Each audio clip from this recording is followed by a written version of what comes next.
Hey, yo, Jesus walked on water. Now you walk on this. Judges chapter 6 tells us about how God told Gideon to break down the altars that his father built and then to build an altar for God after he breaks down the altars that his fathers had built, that his father had built. But of course, with Gideon being a little nervous, he breaks it down at night while the father is asleep, while his father is asleep, while his father's generation is asleep. Because he was afraid, he knocks it down at night and then rebuilds it. And one thing we can learn from that is for the husbands and the fathers, when it comes to setting freedom for your family, setting freedom for the generation after you, for your children, your spouse, your grandchildren, your great-grandchildren, however long that before the Lord returns, you don't have to be afraid to do differently than what your father did, than what your grandfather did. You don't have to accept the same sickness. You don't have to accept the same financial outcome. You don't have to still struggle the same way that they did. It is okay to step out and do something different. You have to break down the altars that the fathers have built.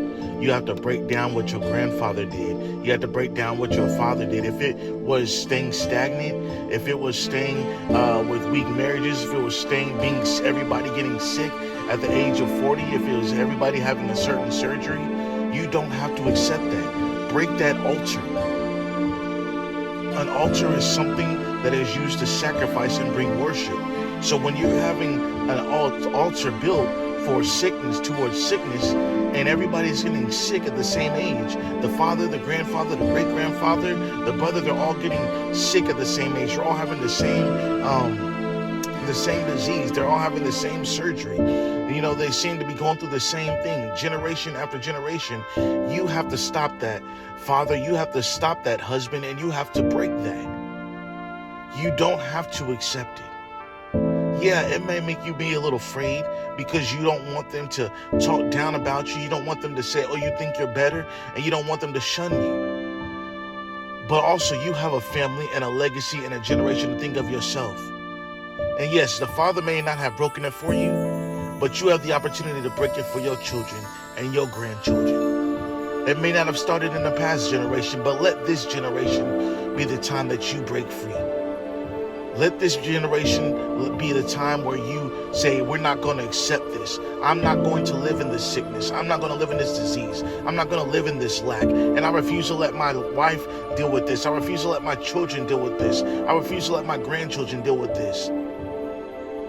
So let today be the day that you break the altar that your father built. And it's time to build an altar for God. An altar that says, Lord, you are my healer, and I worship you as healer. You are my provider. I worship you as provider. I will not struggle in lack. I will not struggle in sickness. I will not struggle in disease, because I'm building an altar up to God. Well, I can't tell you what to do, but I can tell you what to be. So be blessed, be healed, and be free.